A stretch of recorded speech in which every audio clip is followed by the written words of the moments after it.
أهالينا وهم كبار بيبقوا زي الأطفال، محتاجين طولة بال ومحتاجين نحسسهم إنهم مش عبء علينا. افتكروا دايما إنهم استحملوا أسئلتنا الغبية وزننا وقرفنا وإحنا صغيرين، وكتبوا ده في ذكرياتهم بحب وفرحة. فبلاش لما يكبروا ونبقى إحنا في قوتنا نرد لهم الجميل بالتأفف والزهق.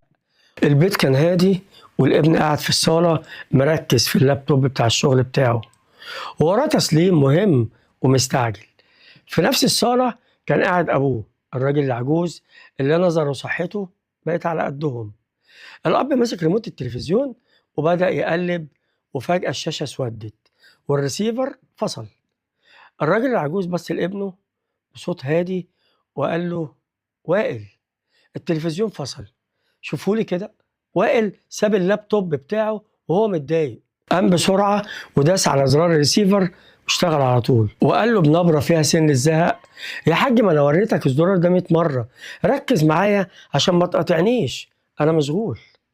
الاب سكت وقال له: معلش، كبرنا بقى والذاكرة بقت بعافية. مفيش نص ساعة والاب طلع موبايله القديم وبدأ يدوس على الزراير عشان يتصل على اخوه، وفجأة الموبايل صوته اختفى. نادى على ابنه تاني بخجل: يا وائل، الموبايل صوته راح ومش سامع رنة اخوك. هنا وائل بدأ يتنرفز، قفل اللابتوب بتاعه بعصبية واخد الموبايل من ايد ابوه بعنف شوية، وقال بصوت عالي: يوه، هو انا مش هعرف اشتغل النهارده؟ ده زرار كتم الصوت يا حاج، انت دوست عليه غلط، الموضوع مش كيمياء، اهو اديني عملتهولك، اتفضل. وحدف الموبايل على الكنبة جنب ابوه ورجع لشغله وهو عمال يتأفف. الأب ما ردش، وشه انكمش بحزن، وأخد الموبايل وحطه في جيبه وقام وهو بيسند على الحيطة ودخل أوضته وقفل الباب وراه. مرت الساعات ووائل خلص شغله، حس بالذنب إن طريقته كانت جافة مع أبوه. قام عشان يدخل يصالح أبوه ويشربوا الشاي سوا. دخل الأوضة لقى أبوه نايم وموبايله محطوط على الكومودينو وجنبه أجندة قديمة بتاعت ذكريات الأب. وائل مد إيده عشان ياخد الموبايل ويطمن إنه شغال، فجت عينه بالصدفة على الأجندة اللي كانت مفتوحة على صفحة مكتوبة من 30 سنة بخط الأب الواضح. كان الأب كاتب في اليوم ده: النهاردة وائل ابني كمل 4 سنين، نزلنا اشترينا له لعبة وفضل يسألني هي دي بتشتغل إزاي؟ جاوبته، وبعد دقيقة سألني تاني بتشتغل إزاي؟ جاوبته، وقعدنا نضحك مع بعض.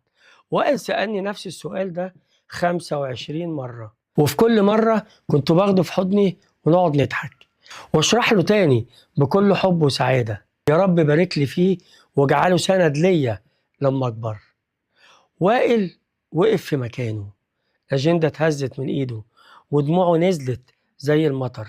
بص لأبوه العجوز ولقى نفسه بيقعد على ركبه جنب السرير وبيمسك إيد أبوه وبيبوسها وهو بيبكي بحرقة وبيقول له بصوت مكتوم: سامحني، سألتك 25 مرة وانت بكامل قوتك وما زهقتش، وانت سألتني مرتين وانا طريقتي اتغيرت معاك.